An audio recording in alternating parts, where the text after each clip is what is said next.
Welcome, everybody, to History Analyzed. I'm your host, Mark Palmer. This is a podcast which examines historical events and issues. The event we're analyzing today is the 1936 Berlin Olympics. The modern Olympics started in 1896 in Athens, Greece.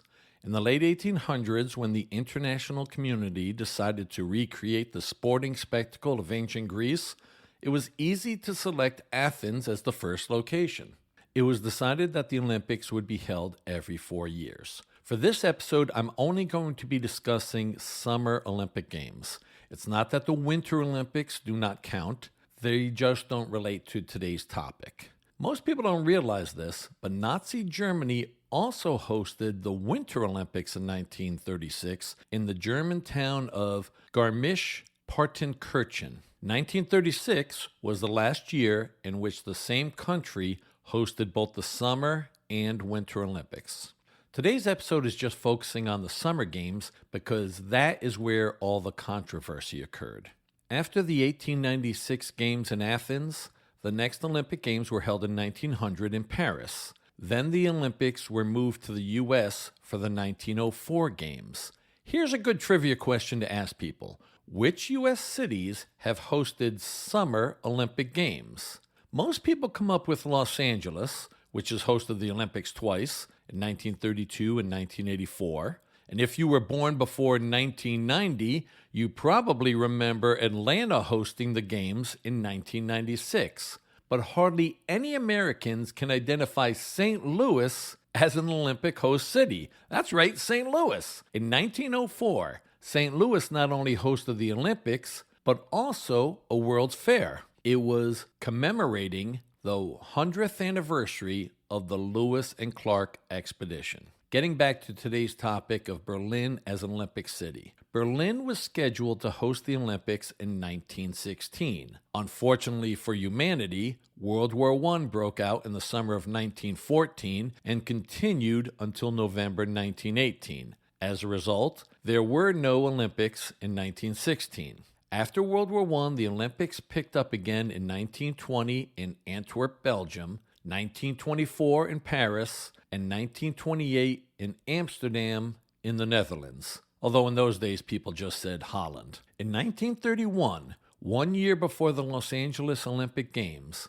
the International Olympic Committee was deciding where to host the 1936 Olympics. Berlin was selected. One of the main reasons Berlin was chosen was because European nations were trying to welcome back Germany into the European fraternity. Understandably, there was a lot of animosity after World War I, and Germany was ostracized. In fact, Germany was not allowed to send athletes to the Olympic Games in 1920 and 1924. Awarding Berlin the 1936 Games was essentially an olive branch to the Germans. The 1936 Olympics are known as the Nazi Olympics or Hitler's Olympics. Of course, this raises the question, why would the International Olympic Committee award the Games to the most evil regime in the history of the world? Well, they didn't. In 1931, when Berlin was awarded the 1936 Olympics, the Nazis had not taken power yet.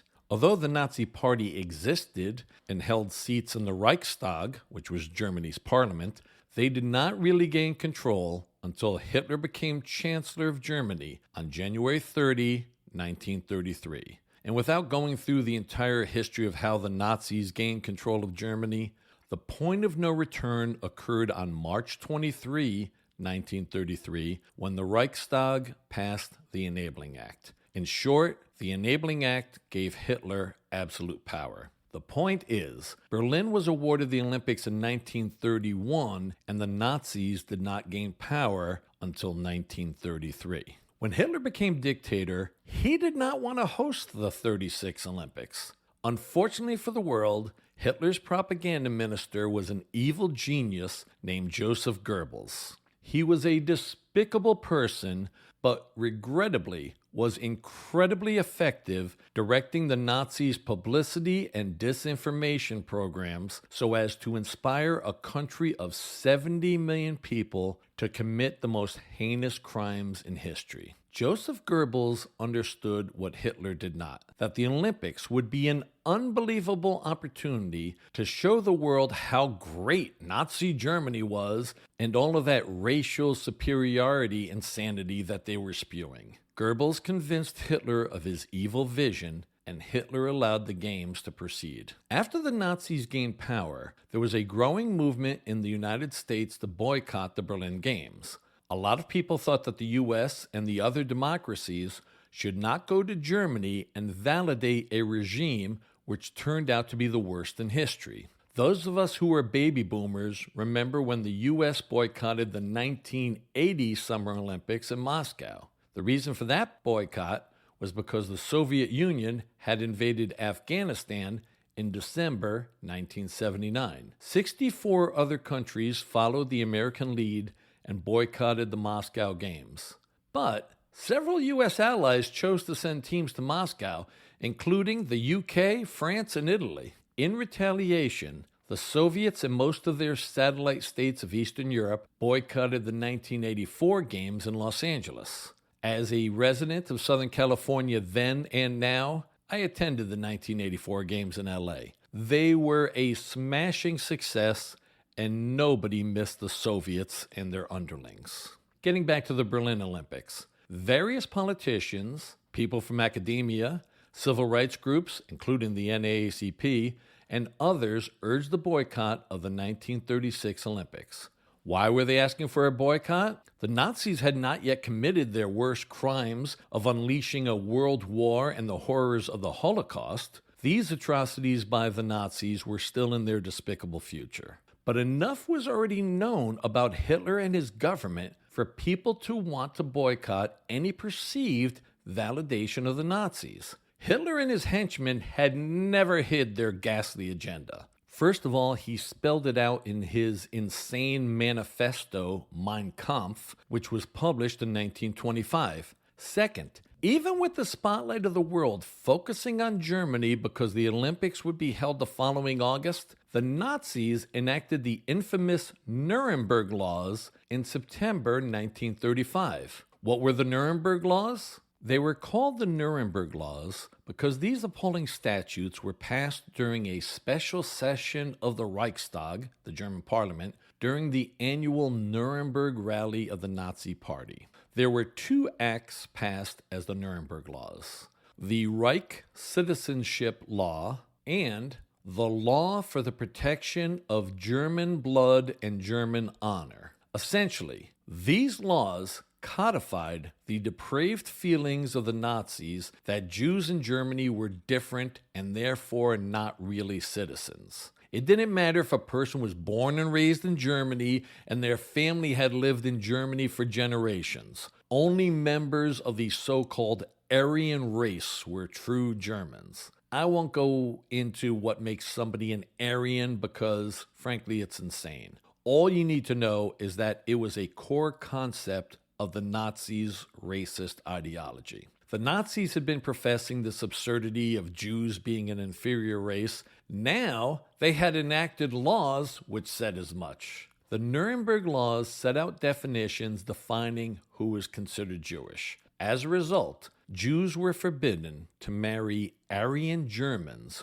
or to have sex with non-Jewish Germans. Further, Jews were no longer considered German citizens. This meant that they no longer had any rights as a German citizen. Don't get me wrong, it's not like the Jews were not being persecuted in Germany before the Nuremberg Laws. In April 1933, only a couple of months after he had become chancellor, Hitler declared a national boycott of all Jewish-owned or operated businesses. There were a lot of horrible things being perpetrated by the government, as well as mobs and individuals, against the Jews of Germany. And of course, we know things only got much, much worse. The point for today's episode is that people outside of Germany knew what was going on inside the Third Reich. That's why they were pushing for a boycott. On the other hand, there were people inside and outside of the U.S. that basically were saying that people who live in glass houses should not throw stones.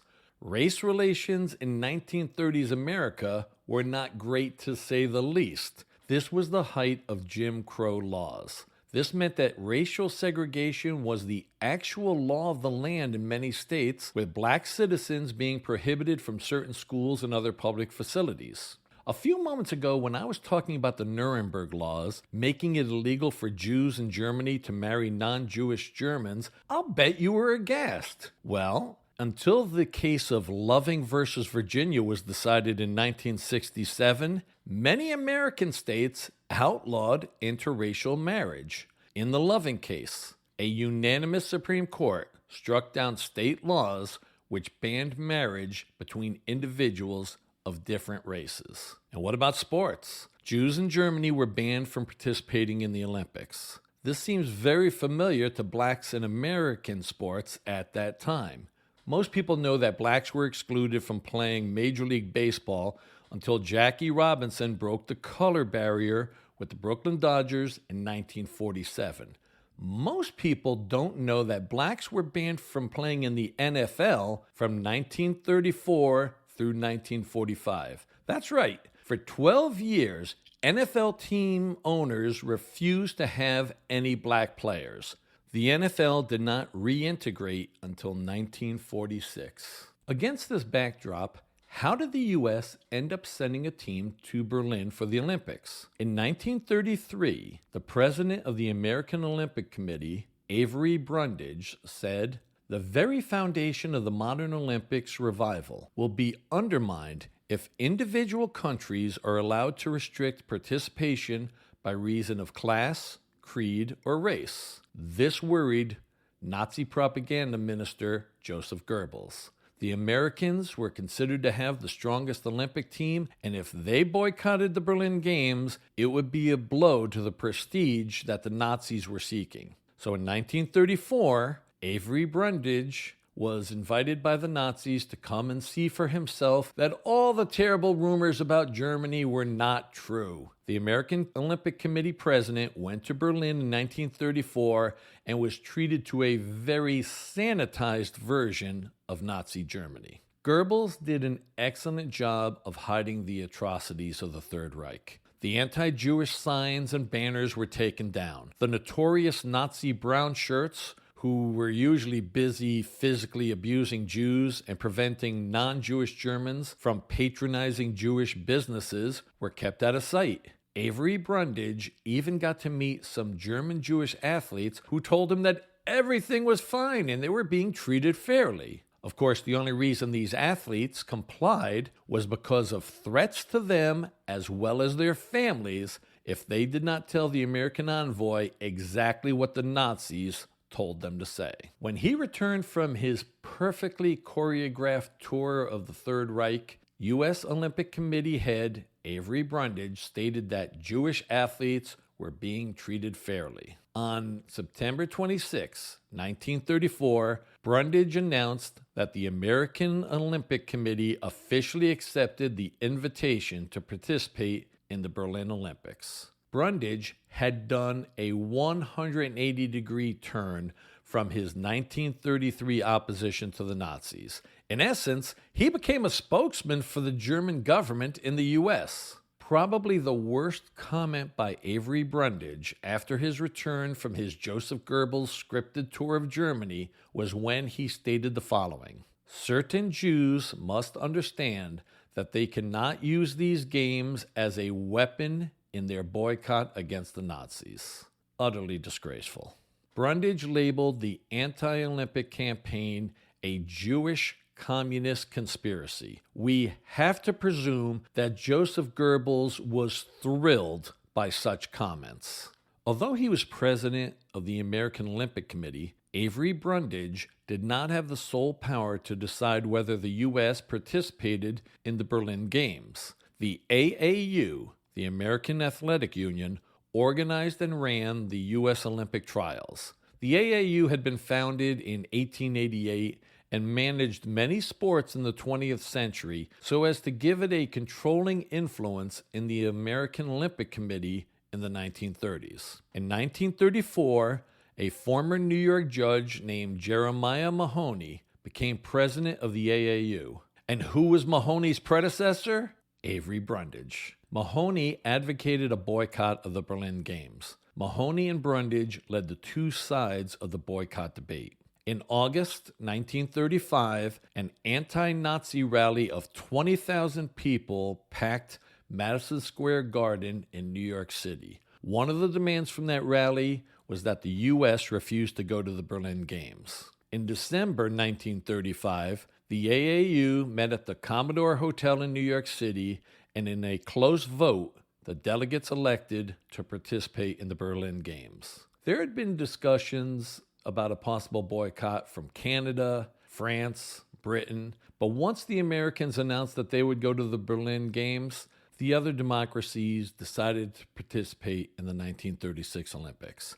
In the end, no nation boycotted the Berlin Games.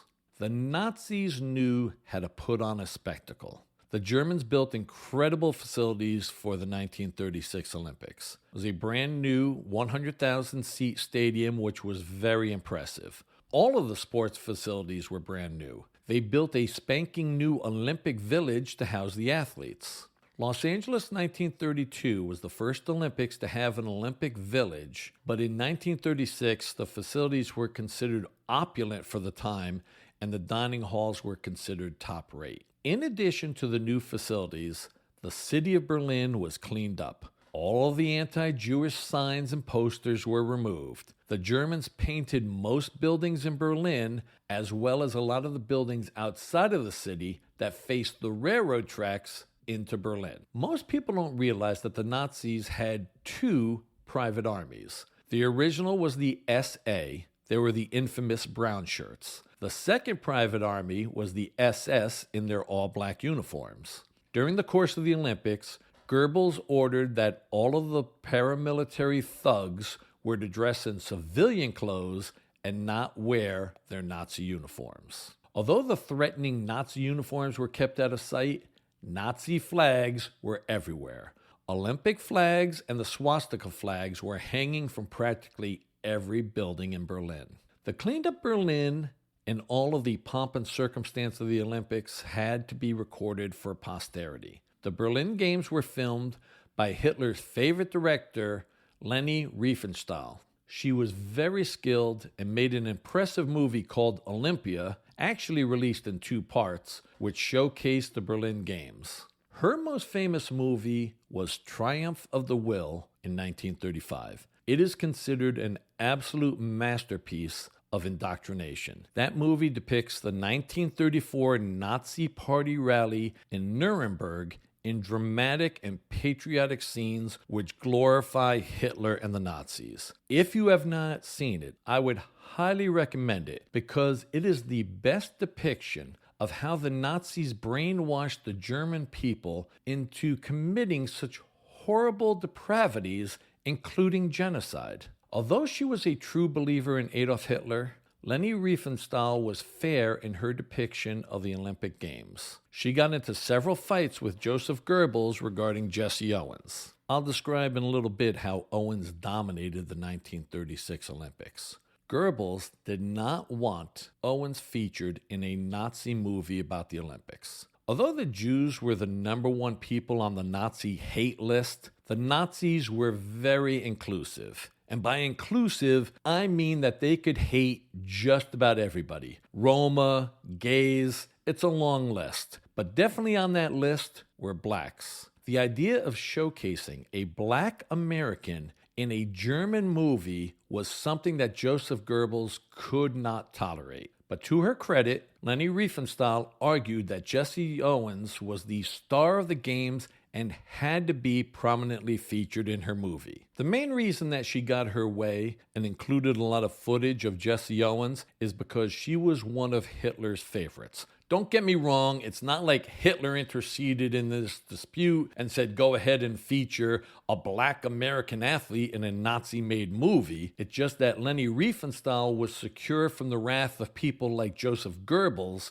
because of her close relationship with the Fuhrer. Goebbels and his ministry created some firsts which have now become regular parts of the Olympic Games. The most impressive innovation for the 1936 Games was the Olympic torch relay. Karl Diem, a German Olympic organizer, came up with the idea of the torch relay after reading about the ancient Olympic Games. He proposed it to Joseph Goebbels, who saw the publicity value. The Olympic flame was first used in modern games in 1928 at Amsterdam. 4 years later, at the LA Games, an Olympic torch was built into the peristyle end of the Los Angeles Coliseum. That torch is still there and is used at certain events. But the Nazis invented the relay. Starting on July 20, 1936, a young Greek named Konstantin Kondylis became the first runner in the history of the modern Olympic torch relay. He left Olympia, Greece with a lit torch and ran to a designated place where another runner held a torch, which became lit by the flame of the torch carried by Konstantin Kondylis. This relay went on from runner to runner all the way from Greece to Berlin. The relay took 12 days and passed through 7 countries: Greece, Bulgaria, Yugoslavia, Hungary, Austria, Czechoslovakia, and Germany. This torch relay captured the imagination of the world, ending on August 1, 1936, during the opening ceremonies. It was a very dramatic scene when Fritz Schielgen, a German athlete who was chosen because he was young, handsome, and looked the part of the ideal Aryan, entered the Olympic Stadium and ran to the far side, climbed the steps, waited for a moment to build tension, and then dipped his torch into the cauldron, which burst into flame. The 100,000 people in attendance went wild. The Nazis were very good at putting on an extravaganza. Another innovation was television. The 1936 games were the first to be broadcast on television. 25 television viewing rooms were set up in Greater Berlin, allowing locals to follow the games free of charge. Essentially, this was the first TV broadcast in the world. There had been test broadcasts on television before, but this was the first actual event to be televised. In the 1997 movie Contact, starring Jodie Foster, the Earth receives a signal from the star system Vega about 26 light years away. Jodie Foster's scientific team discovers a video hidden in the signal. When they play the video, it is Adolf Hitler declaring the opening of the 1936 Summer Olympics. In the movie, the scientists realize it was the first TV broadcast and so was sent into space, and now the aliens were sending it back to Earth. It's a very cool scene in the movie, but it is revolting to think that the first Earth image sent into space was a video of the worst person to ever walk on this planet. During the opening ceremonies, the famous Zeppelin Hindenburg flew overhead. We can only imagine how dramatic it was for people in 1936 to look up and see this enormous airship floating over the Olympic Stadium. The Hindenburg was 804 feet long. To put that into perspective, it was over 4 times as long and twice as wide as those Goodyear blimps we see today. It was a magnificent sight, but the Hindenburg would meet its doom 9 months and 5 days later. On May 6, 1937, as the Hindenburg crew attempted to dock the Zeppelin at the Naval Air Station in Lakehurst, New Jersey, the Hindenburg burst into flames. You've probably seen photos and maybe the video of the Hindenburg exploding into flames and crashing to the ground. Watching the video, it's amazing to think that anybody survived. Of the 97 people on board, which included crew and passengers, only 35 died, and remarkably, 62 people survived. The people that survived were the ones that jumped to the ground at the right time. People who jumped too early died from the impact of jumping from too high up. People who waited too long survived the jump to the ground, but the burning Hindenburg fell upon them. One of the most famous audio clips in history is Herbert Morrison describing the Hindenburg disaster in real time. Herbert Morrison was only 31 years old at the time when he was assigned by radio station WLS from Chicago to cover the arrival of the Hindenburg in New Jersey. It was not a live radio transmission, but was recorded to be broadcast later on. That video that you may have seen was filmed separately and was not in conjunction with Morrison's recording. Since 1937, people have combined the video with Morrison's audio. Here is that chilling soundbite of a person watching people being burned alive. It's starting to rain again. The rain had slacked up a little bit. The back motors of the ship are just holding it just enough to keep it from... It bursts into flames. Get it started. It's rising. It's rising terrible. Oh, my, get out of the way, please. It's bursting into flames, and it's falling on the mooring mast and all the folks between it. This is terrible. This is one of the worst catastrophes in the world. Oh, it's like 400 or 500 feet into the sky, and it's a terrific crash, ladies and gentlemen. The smoke and the flames now, and the flame is crashing to the ground, not quite to the mooring mast. All the humanity and all the furniture speeding around it. I told you, I can't talk to people. There's friends around there. I can't talk, ladies and gentlemen. People still debate why the Hindenburg ignited. The most plausible explanation I've read is that there was a leak in one of the gas bags which ignited due to static electricity. The reason why the Hindenburg burned up, but the Goodyear blimps do not, is because modern blimps use helium, which is very safe. So why did the Germans use hydrogen in the Hindenburg, which was so dangerous? The Germans understood that hydrogen is extremely flammable. They actually designed their Zeppelins to use helium. But in the 1930s, the U.S. possessed most of the available helium and would not export it to Nazi Germany. That is why the Hindenburg was filled with hydrogen and resulted in the disaster which spelled the end of rigid airships. And if you've ever wondered why rigid airships were called Zeppelins, it's because they were pioneered by a German named Ferdinand von Zeppelin. Let's get back to the Berlin Olympics. In the opening ceremony, the teams from each of the nations marched into the Olympic Stadium. It had been customary to dip a nation's flag in front of the leader of the host nation. Some of the visiting Olympic teams did dip their flags in front of Hitler, but not the U.S. This refusal started in the 1908 Summer Olympics in London. American athletes did not dip their flag to the British royalty because the man carrying the Stars and Stripes was an Irish American named Ralph Rose, who was not too fond of the British for refusing to grant Ireland its independence. American Olympic teams decided to dip the flag at the 1912 Stockholm Olympics and the 1924 Paris Olympics. But in 1936, they refused to dip the flag in honor of Hitler. And since 1936, that is the rule followed by the American Olympic team, that the Stars and Stripes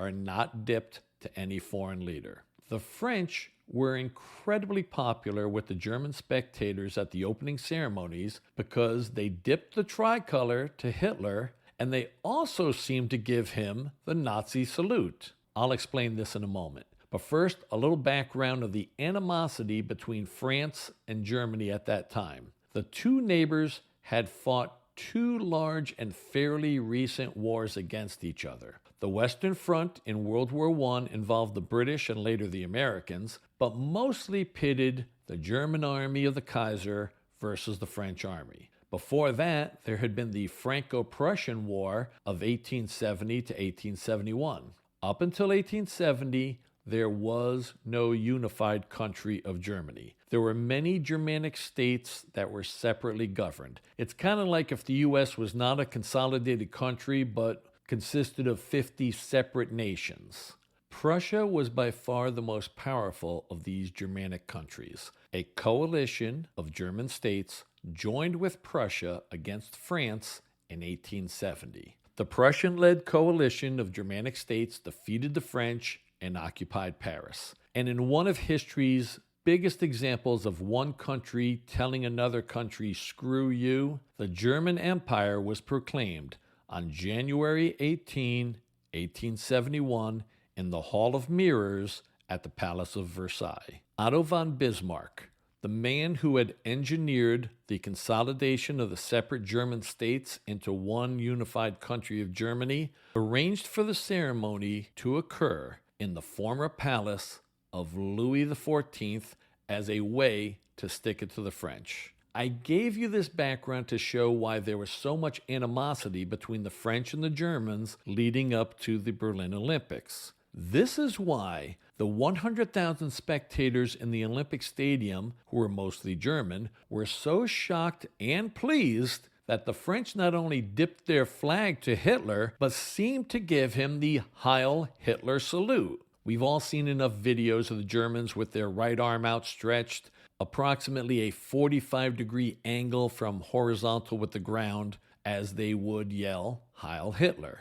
The French Olympic team did not do a Nazi salute. They gave an Olympic salute. Unfortunately, those two arm gestures were very similar. In the Olympic salute, the athlete raises his or her right arm almost straight up, but a little forward, with an open palm facing forward.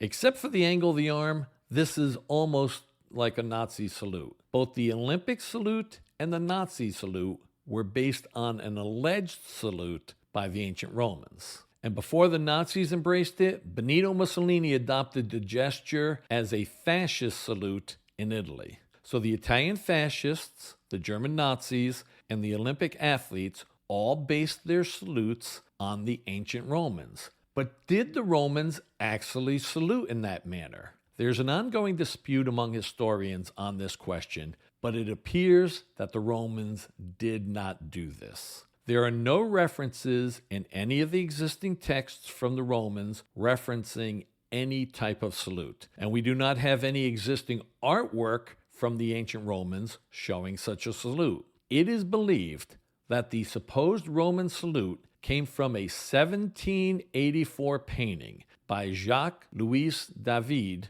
called The Oath of the Horatii. That painting now hangs in the Louvre. That painting shows 3 ancient Roman soldiers saluting their father in the gesture later adopted by the Nazis. But as far as I can find, there are no references or depictions of such a salute prior to that 1784 painting. It seems that because of that famous 1784 painting, that popular culture, and especially Hollywood, started depicting Roman soldiers saluting in that manner. Simply stated, there is no evidence that the Romans gave a straight arm salute like those later adopted by the Nazis, the Italian fascists, or early 20th century Olympians. The German and Italian dictators erroneously believed that this had been the ancient Roman salute, and that's why they adopted that gesture.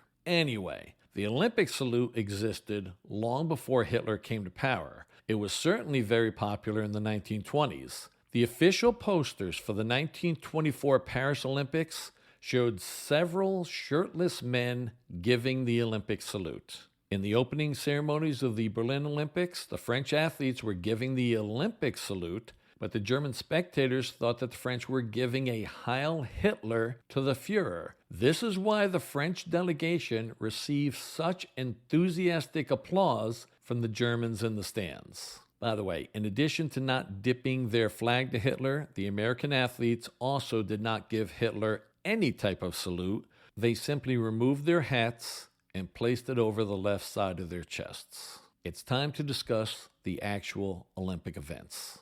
In the 1930s, track was one of the biggest sports in the world. Even in the U.S., people knew the big track stars. Major sports in America at that time were baseball, boxing, and college football. But track also got a lot of attention. In the summer of 1936, one of the most famous athletes in America was Jesse Owens. Owens and the boxer Joe Louis were the first black athletes to be embraced by white America. Don't get me wrong, it's not like they were treated equally with white athletes or had equal opportunities. This was still 1930s America, and even outside of the South, there was still a lot of segregation and prejudice. But Owens and Lewis were the first black sports stars who had white fans. Before I go forward with the story of Jesse Owens, let me tell you a little bit about Joe Louis. He is easily one of the greatest boxers of all time. He was heavyweight champ of the world from 1937 until 1949. That is a ridiculously long time to dominate a sport, especially a sport as brutal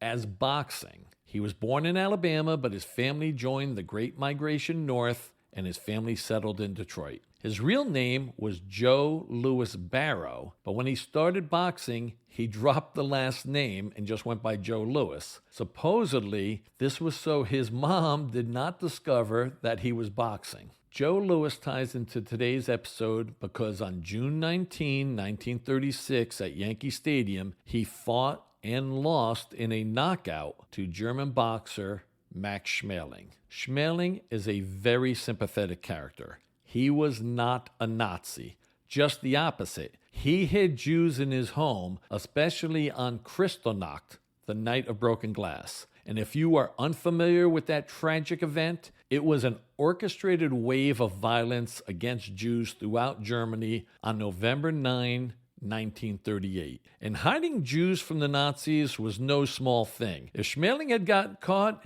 it was a one-way ticket to a concentration camp. The Hitler regime did not want Schmeling to fight Joe Louis because they thought it would be a disgrace if he lost to a black man. But once Schmeling won the fight, Hitler and Joseph Goebbels touted the achievement as proof of the superiority of the Aryan race. They flew him back to Germany on the Hindenburg. This was fantastic timing for Joseph Goebbels and his propaganda ministry because it was only a month and a half before the start of the Berlin Olympics. 2 years later, on June 22, 1938, there was a rematch, again at Yankee Stadium. The rematch wasn't even close.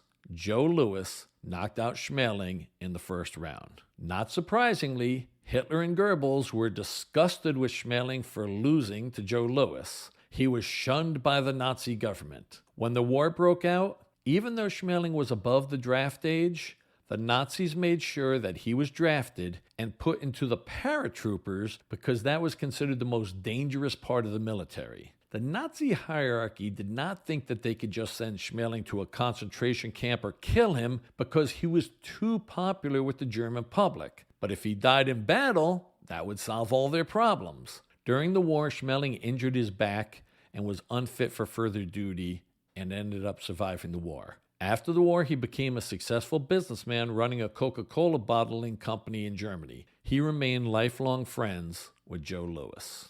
Let's get back to Jesse Owens. He was born on September 12, 1913, the youngest of 10 kids. Like Joe Louis, he was also born in Alabama. And, like Joe Louis's family, the Owens family moved to the Midwest as part of the Great Migration. Jesse Owens was only 9 years old when they moved to Cleveland. His given name was actually James Cleveland Owens. Growing up, he went by his initials, J.C. When he enrolled in school in Cleveland, the teacher did not understand his Southern accent. When she asked him his name and he said J.C., she thought he was saying Jesse and started calling him Jesse. Amazingly, he went by Jesse for the rest of his life. Here is a remarkable and horrifying story that occurred at some point before he turned 9 years old. When he was a little kid in Alabama, he developed a non-cancerous tumor on his chest. His family was so poor that they could not afford to go to a doctor. So his mother removed the non-cancerous tumor. She used a kitchen knife, which she put into a flame to sterilize.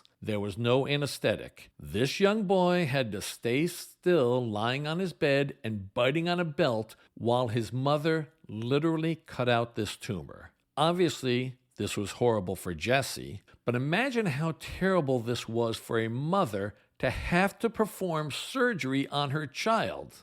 When he was in high school in Cleveland, Jesse Owens developed into a great track star. He got a scholarship to Ohio State and became nationally famous as a sprinter and in the long jump, which in those days was called the broad jump. At the age of 18, he tried out for the 1932 Olympics in Los Angeles, but did not make the American team. 4 years later, he was considered the greatest sprinter and long jumper in the world, and there was no doubt he would be leading the American team to the Berlin Olympics. When he arrived in Berlin, he was already considered a celebrity among the German public. He was easily the biggest star going into those Olympic Games. In the first few days of the Olympics, he won 3 gold medals in the 100-meter sprint, the 200-meter sprint, which was considered his best event, and in the long jump. 3 events, 3 gold medals. Jesse Owens had lived up to all of the hype. There is a myth about the 1936 Olympics that Hitler left the stadium each time Jesse Owens won a gold medal. I wish this was true, but it's not. Don't get me wrong. Hitler despised blacks almost as much as he hated Jews. The German dictator had enough venom in his heart for all kinds of people. Here's how the myth started. On the first day of competition, Hitler congratulated the gold medal winners. At the end of the day, 3 American athletes swept the medals in the high jump. Cornelius Johnson won the gold, Dave Albertin won the silver, and Delos Thurber got the bronze. What upset Hitler more than 3 Americans sweeping the medals in the high jump was the fact that Cornelius Johnson and Dave Albertin were both black. This did not sit well with the Führer's insane racial theories. So after the high jump finals, Hitler went home. He did not stay to congratulate the Americans. So the myth about Hitler leaving the stadium is kind of true. He was definitely being racist. It's just that it was not aimed at Jesse Owens. It was aimed at other American black athletes. Owens had not competed for any medals on the first day of competition. We don't know if it was Joseph Goebbels or somebody else in his propaganda ministry, but they thought it looked bad for Hitler to not congratulate black Americans when he was seen publicly congratulating white athletes in the Olympic Stadium. So Hitler stopped congratulating any athletes in public. However, he continued to meet with all of the German medal winners in private, just not out in the Olympic Stadium in front of 100,000 people. Not all of the Germans at the time subscribed to the Nazi psychotic racial doctrines. As I described earlier, Max Schmeling put his life at risk hiding Jews from the Nazis and became a lifelong friend of Joe Louis. Another heartwarming example was a German athlete named Lutz Long. He was the best long jumper in Germany. Fortunately, like Max Schmeling, he could speak English. Lutz Long helped Jesse Owens reach the long jump finals. During the preliminaries, each athlete was given 3 jumps, and then the best would make the final round. Owens almost fouled out. Before he took his first jump, he ran down the runway and ran through the jumping pit. This was a regular practice in America to get a feel for the track, but the Olympic judges ruled it as one of his attempts and counted it as a foul. On his next jump, Owens did commit a foul by going past the line on the takeoff board. He was now down to 1 jump. A lot of people in the position of Lutz Long would have been happy to see the greatest jumper in the world foul out and not be available for the finals. But this guy demonstrated the true Olympic spirit. He went and spoke with Jesse Owens. He told him to make a mark on the ground several inches before the line on the takeoff board. This wasn't the medal round. Owens was easily the best in the world at this event, and even if he jumped off a foot before the line, he would easily make the final round. Owens listened to him and made a mark on the ground about a foot before the line. That's where he jumped and easily qualified for the finals. To nobody's surprise, he won the gold medal in the finals round. Lutz Long won the silver medal. Owens and Long remained friends after the Olympics and sent each other several letters. Unfortunately, this nice story does not have a happy ending. In World War II, Lutz Long was drafted into the Wehrmacht, the German army, and died during the Allied invasion of Sicily in July 1943. He was only 30 years old. As a side note, my father was one of the 160,000 Americans, Canadians, and British troops who invaded Sicily at that time. When he traveled to Berlin, Jesse Owens had only planned on competing in 3 events, the 100-meter sprint, the 200-meter sprint, and the long jump. But he ended up competing in a 4th event, the 4x100-meter relay. This was a controversial matter. For some reason, the 4 fastest sprinters were not originally placed onto the 4x100 relay team. If the American Olympic team had selected the 4 fastest men, the team certainly would have included Jesse Owens and Ralph Metcalfe. Up until 1935, Ralph Metcalfe had the unofficial title as the fastest human being in the world. That title had now gone to Jesse Owens. The 4 men that raced in the relay were Jesse Owens, Ralph Metcalfe, Foy Draper, and Frank Wyckoff. They won the gold medal and set a world record time of 39.8 seconds. So why would this be controversial? The problem was this. Up until the day before the preliminaries at the Olympics, the 4-man team was supposed to have Foy Draper and Frank Wyckoff, along with Marty Glickman and Sam Stoller. Without a good explanation, the head coach of the American team, Lawson Robertson, replaced Marty Glickman and Sam Stoller, who happened to be the only 2 Jewish members on the track team, with the 2 black Americans, Jesse Owens and Ralph Metcalfe. If Owens and Metcalfe had been on the Olympic relay team from the beginning, nobody would have questioned it because they were the 2 fastest people in the world. But what raised eyebrows was that the night before the relay event was supposed to start, the coach dropped the 2 Jewish athletes. In the setting of the Berlin Games, this raised a lot of questions. And the coach, Lawson Robertson, never gave a suitable answer for the last-minute change. Robertson said that he needed his fastest runners. So why weren't Owens and Metcalfe on the relay squad all along? Robertson never explained why Marty Glickman and Sam Stoller had trained for the relay race, but then were benched the day before they had a chance to run in the Olympics. When the games were over, Germany declared itself the winner. Germany won 103 total medals, 39 gold, 31 silver, 33 bronze. The U.S. came in second with 57 total medals, 24 gold, 21 silver, 12 bronze. By the way, another fascist country, Italy, was third with 27 total medals, 9 gold, 13 silver, 5 bronze. And while we're talking about medals, here's a fun fact. American Marjorie Gestring won the gold medal for springboard diving at the Berlin Olympics when she was only 13 years and 268 days old. She is still the youngest ever gold medalist in Olympic history. As far as I can tell, she's the only gold medalist under 14 years old. Jesse Owens was easily the biggest star in the 1936 Olympics. To their credit, the German public thoroughly embraced him. Owens received wild cheers after all of his events and even received at least one standing ovation from most of the 100,000 person crowd. He was mobbed as a celebrity everywhere he went. The achievements of Jesse Owens and the other black American athletes was such a great FU to all of that Aryan superiority and master race crap of the Nazis.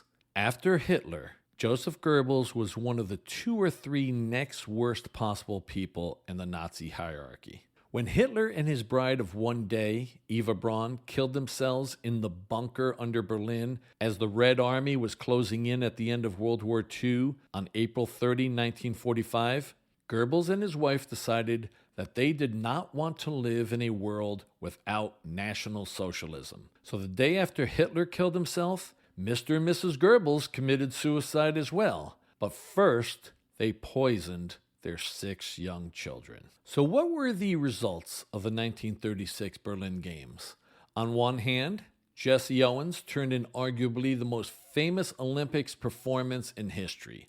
Obviously, winning 4 gold medals in 4 events is amazing, but it was the setting that made it an achievement for the ages. As a black man, he first overcame the segregation in his own country and then had to go to the capital of the most racist regime in the history of the world. Jesse Owens and the other black American athletes made a mockery of all of that master race garbage. Aryan superiority was clearly demonstrated to be a myth made up by Hitler and Goebbels. But overall, The Berlin Olympics were a success for the Nazi administration. Germany was in financial ruins and the country was in a state of chaos just 4 years earlier. Now the Nazis had presented an image of a thriving economy and a vibrant country. Naturally, it was all an illusion and covered up the corruption and evil of the Nazi state. The impressive Olympic facilities and the seemingly prosperous Nazi capital